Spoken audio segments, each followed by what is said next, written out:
Gennady Golovkin versus Brook, and I've dropped the video a couple weeks ago stating that I didn't like the fight.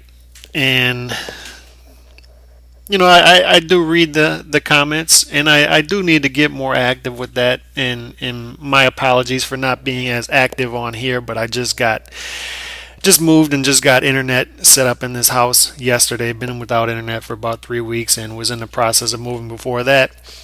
So been inactive on this YouTube thing for about 2 or 3 months, but that's about to change. And I stated my feelings about the fight and caught some flack from some people in the comment section. And hey, look, if you like a certain fight, you like it, and there's nothing wrong with that. Absolutely nothing wrong with that.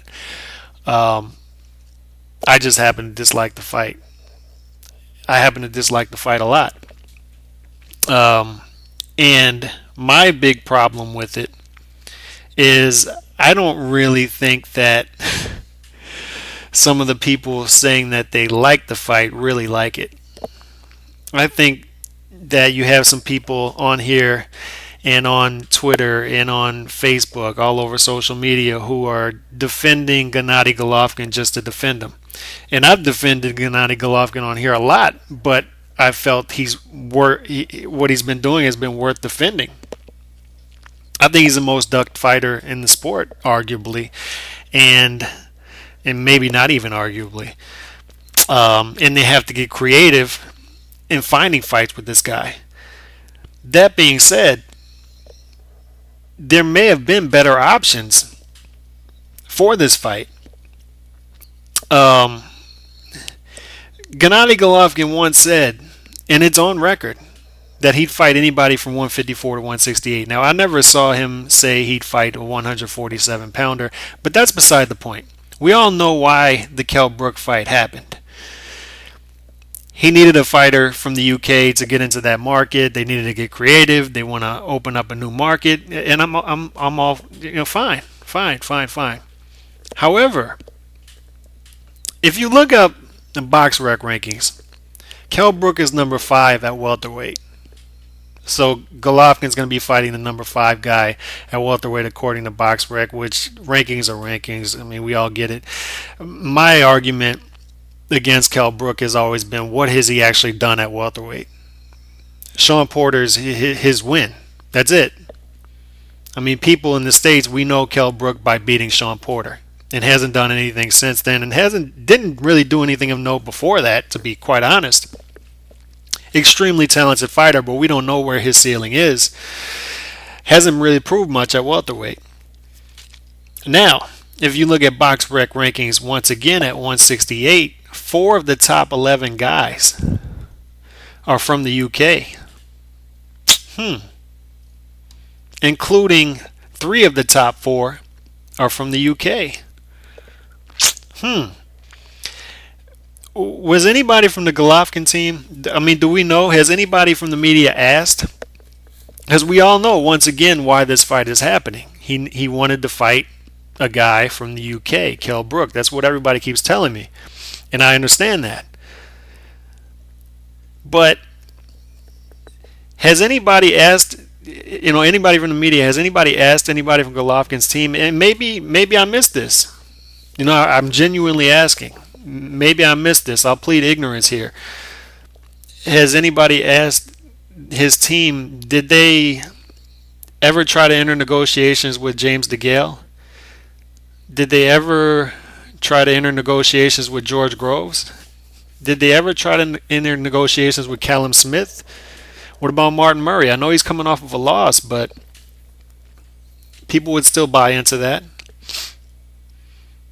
There's 4 fighters from the UK right there, in or right around the top 10. 3 of the top 4 from the UK that were there for Golovkin to enter into the UK. Give one of those fighters a home fight.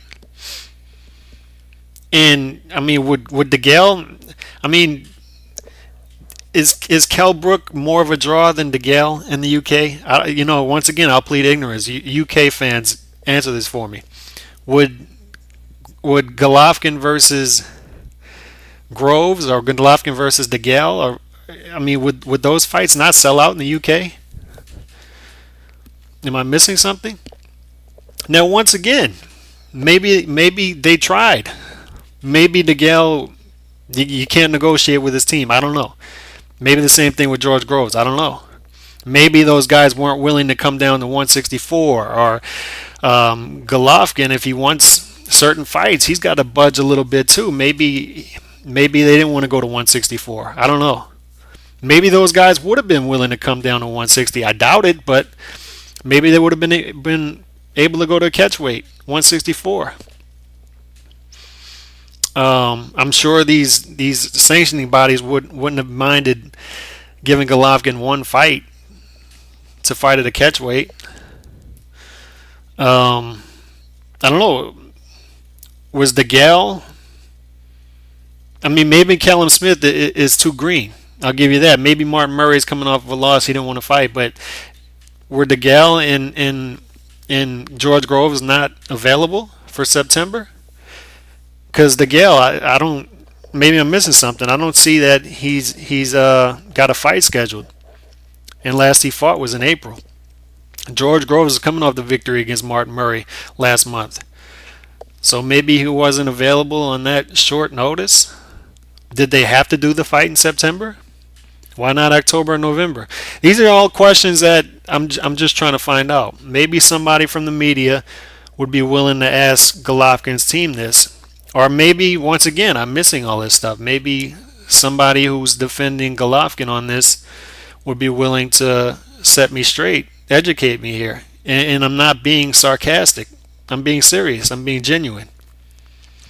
Because, I mean, there are fighters from the UK in the top 3 or 4 at 168, actually ranked higher at 168 than Kell Brook is at 147, who seem to have been available.